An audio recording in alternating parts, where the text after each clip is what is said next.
Hello! Je suis trop contente de vous retrouver pour une nouvelle vidéo. Ça fait super longtemps que je n'ai pas posté. Je suis vraiment désolée, mais c'est vrai que tout s'est enchaîné et fallait faire des choix, je ne pouvais pas tout faire. Mais je reviens avec plein de vidéos, ne vous inquiétez pas. Et pour aujourd'hui en plus, c'est une vidéo de saison que vous allez, je pense, beaucoup aimer. Et c'est donc une pavlova. Pour moi, la pavlova, c'est vraiment le dessert par excellence pour cet été. C'est fruité, c'est léger, c'est gourmand. À chaque fois que je ramène un anniversaire et que je fais la pavlova et un autre gâteau, la pavlova part en premier et on me dit toujours que c'est vraiment un délice parce que c'est léger justement. Et après un bon plat d'été, ça fait du bien, un petit peu de légèreté. Et donc je suis trop contente de pouvoir vous montrer cette recette aujourd'hui. Donc une pavlova, qu'est-ce que c'est? C'est tout simplement une meringue avec des fruits et une chantilly. Vous voyez, c'est super simple, c'est assez rapide bien que la meringue ait besoin d'un temps de cuisson assez long. Mais sinon en termes de préparation, c'est super rapide. Donc si ça vous intéresse, je vais vous laisser avec la suite.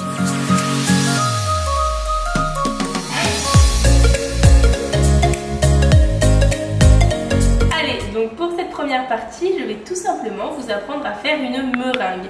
Et pour la pavlova, j'utilise personnellement la meringue française, qui est pour moi celle qui se prête le plus à ce type de dessert, qui est la plus facile également et la plus jolie visuellement pour ce dessert-là. Donc la meringue de la pavlova, elle va être vraiment croustillante à l'extérieur, en gardant un petit peu le moelleux à l'intérieur, mais suffisamment quand même croustillante et comment dire, ferme pour pouvoir se tenir, pour qu'on puisse la soulever de la plaque de cuisson jusqu'à l'assiette de présentation et que ça ne se casse pas en un seul morceau. Et donc pour commencer, pour la meringue française, on a simplement besoin de 3 ingrédients.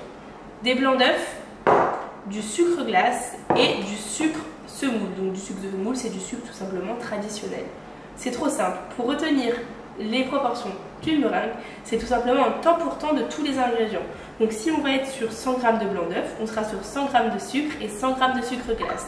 Donc c'est vraiment hyper simple à retenir et vous allez voir que la préparation, c'est hyper rapide. Donc pour commencer, le truc à savoir pour la meringue française ou pour toutes les autres meringues, c'est la chose primordiale. Si vous ne faites pas ça, vous risquez d'avoir une meringue qui ne monte pas. Et c'est peut-être pour ça que vous avez loupé des fois vos meringues. C'est tout simplement la température des œufs. Donc ce que je fais, c'est que je prends mes blancs d'œufs et je vais tout simplement les mettre dans mon bol du robot. Pour cette recette, il vous faudra un robot électrique ou bien un batteur à main. Donc une fois qu'on a mis les blancs, on va commencer à les monter doucement. Une fois qu'ils vont mousser, on va ajouter une première partie de sucre. On va augmenter la vitesse et on ajoutera ensuite une deuxième partie de sucre. Et on va faire ça jusqu'à l'épuisement total du sucre semoule. On ne touche pas au sucre glace pour le moment. Donc c'est parti. Allez, donc je mets mes blancs et je fouette à vitesse moyenne pour commencer et j'attends que ça mousse et que ça prenne en consistance. Une fois du coup que ça mousse et que ça prend en consistance, j'ajoute une première partie de sucre et je vais augmenter la vitesse de mon robot. Je remixe et quand ça a également encore pris en consistance, je rajoute mon autre partie de sucre et je réaugmente encore la vitesse du robot. Et je fais ça jusqu'à obtenir une meringue bien ferme, donc comme vous le voyez à la vidéo. Allez, donc là j'ai ajouté tout le sucre et j'ai laissé encore fouetter pendant 1 minute à forte vitesse et on obtient une meringue parfaite, hyper ferme. Donc du coup il nous faut une meringue qui soit très ferme et brillante et là c'est ce qu'on obtient. Vous voyez le fameux bec d'oiseau. Donc je suis trop contente, c'est exactement ce qu'il faut obtenir et vous voyez que c'est pas très compliqué. En suivant vraiment mes conseils, en ajoutant le sucre progressivement tout en augmentant la vitesse et en ayant des œufs à température ambiante, on a un super bec d'oiseau. Donc une fois que nous avons ce fameux bec d'oiseau, il nous reste la pesée de sucre glace. Et celle-ci, on va venir l'ajouter délicatement à la maryse. C'est très important, j'insiste sur le délicatement, parce qu'on ne veut pas faire retomber notre première meringue. Et donc là, l'idée, ça va être de se munir d'un tamis. Vous prenez votre sucre glace et on va tout simplement venir ajouter le sucre glace. On ne l'ajoute pas en une seule fois, on l'ajoute en 2 ou 3 fois. Donc vous voyez, je commence là, j'ajoute une première partie, tac.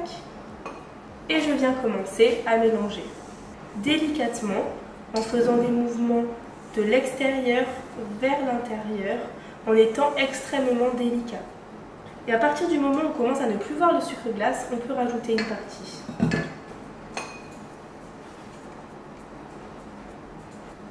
Hop là. Donc une fois que vous avez tout ajouté, hop, on va pouvoir mélanger à nouveau. Et une fois que vous ne voyez plus le sucre glace, on s'arrête. Vraiment, on mélange le moins possible. On mélange simplement jusqu'à ce que le tout soit incorporé, c'est très important. Et voilà. Donc là on a une jolie meringue qui se tient, vous voyez qu'elle n'est absolument pas retombée, elle se tient toujours et c'est ça qu'on veut obtenir.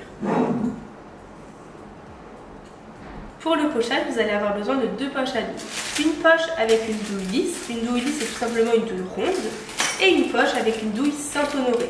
La douille Saint-Honoré va nous permettre à faire le joli pochage qu'on veut pour notre pavlova. Donc une fois que c'est fait, on va remplir les 2 poches à douille tout simplement. Donc vous allez devoir vous munir d'une plaque de cuisson et d'une feuille de papier cuisson. Vous prenez ensuite votre poche avec la douille lisse, c'est ça une douille lisse. Ensuite, moi, je me mune d'un cercle simplement pour m'aider au niveau de la grandeur de la pavlova que j'aimerais. Si vous voulez la faire plus grande, vous la faites plus grande. Je place mon disque et je vais pouvoir, en fait, tout simplement former mon cordon.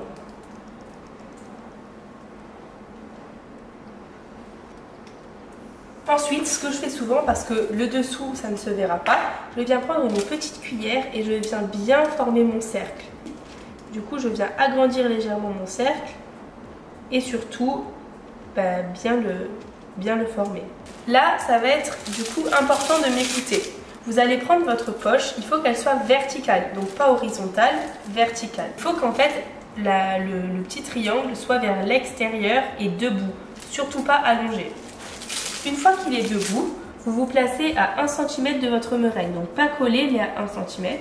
Vous allez appuyer. Vous arrêtez d'appuyer et vous avancez. Voilà, il faut former des petites vaguelettes comme ceci. Donc on recommence. Vous appuyez, vous arrêtez d'appuyer et vous avancez. Et on va faire ça sur tout le tour de notre meringue.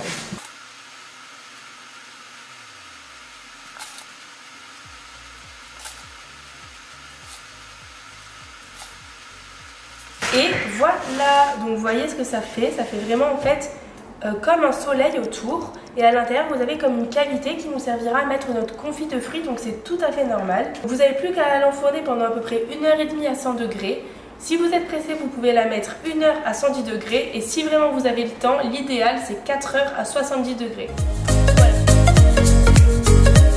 Allez, donc maintenant que notre meringue est au four, on va pouvoir s'attaquer au confit de fruits rouges. Vous pouvez évidemment faire une pavlova avec des fruits exotiques ou les fruits de votre choix. Mais moi j'aime bien faire un confit de fruits rouges parce que je trouve que ça apporte un petit peps et c'est trop bon.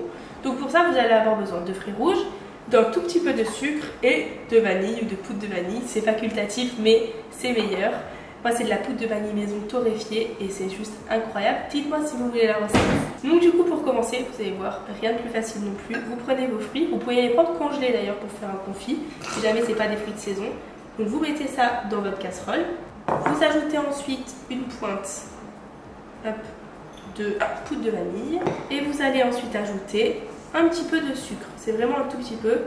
Hop, ça va permettre en fait de faire compoter le tout parce qu'on ne rajoute pas de gélifiant. Les fruits rouges contiennent déjà de la pectine, donc pour moi ça ne sert à rien. Donc c'est parti, maintenant on passe sur le feu. Allez, donc là l'idée ça va être de cuire sur feu moyen fort jusqu'à atteindre l'ébullition. Une fois que vous avez atteint l'ébullition, vous avez 2 choix. Soit vous pouvez écraser comme moi à l'aide d'un petit truc à purée, soit vous pouvez prendre votre mixeur plongeant et mixer votre compoté. Donc je l'écrase et je la remets à cuire sur feu moyen, toujours à ébullition pendant environ 5 à 8 minutes. Une fois que c'est ok, je réserve dans un bol, je filme au contact et je réserve au frais. Allez, donc on a fait la meringue, on a fait le confit de fruits. La meringue là, elle est cuite, elle est refroidie, elle est sur une assiette. Et donc on peut passer à la chantilly. On passe à la chantilly seulement quand la meringue est refroidie et que le confit de fruits l'est aussi. C'est très important parce que la chantilly, on ne peut pas la faire en avance, sinon elle va retomber. Donc très important de le faire à la dernière minute. Vraiment, je tiens à le préciser. Pour la meringue, vous pouvez la faire un peu en avance. Pour le confit aussi. Et pour la chantilly, c'est vraiment de la dernière minute. Donc pour notre chantilly, on aura besoin de crème liquide entière à 30% de matière grasse minimum, avec un petit peu de mascarpone, un peu de sucre et un peu de poudre de vanille. Vous allez voir, c'est très simple. C'est comme pour la meringue, on va monter progressivement, mais on met tout dans le bol. Moi, je mets tout en même temps. Je mets donc la crème, le mascarpone, le sucre et la poudre de vanille. Du coup, j'ai tout mis dans mon bol.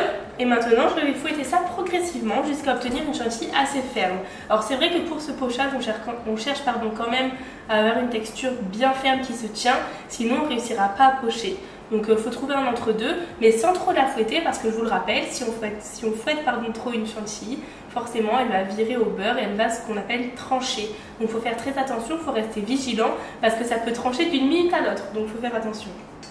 Et voilà, donc là on a obtenu la texture que l'on souhaite. Donc vous voyez, elle est quand même ferme mais pas trop, elle se tient et vous voyez qu'elle ne tombe pas non plus, donc c'est ça qu'on veut obtenir, ce joli bec d'oiseau. Donc une fois que mes éléments sont tous froids, on peut passer au montage. Je prends ma meringue refroidie et je vais la chablonner à l'aide d'un peu de chocolat blanc fondu.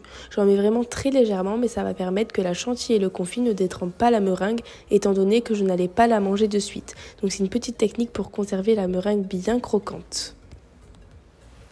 Donc une fois que c'est fait, vous laissez quelques secondes durcir et vous mettez une couche de chantilly à l'aide d'une cuillère. Pas besoin de prendre de poche à douille. C'est vraiment en fait pour protéger la meringue et le chocolat du confit de fruits qui lui, du coup, est vraiment humide. Une fois que c'est fait, vous prenez votre poche à douille Saint-Honoré et vous allez pocher votre chantilly de la même manière que vous l'avez fait pour la meringue. Sauf que là, vous allez la pocher dans les petits trou en fait de votre soleil de meringue. Vous voyez, je pense à l'image, ça parle d'elle-même.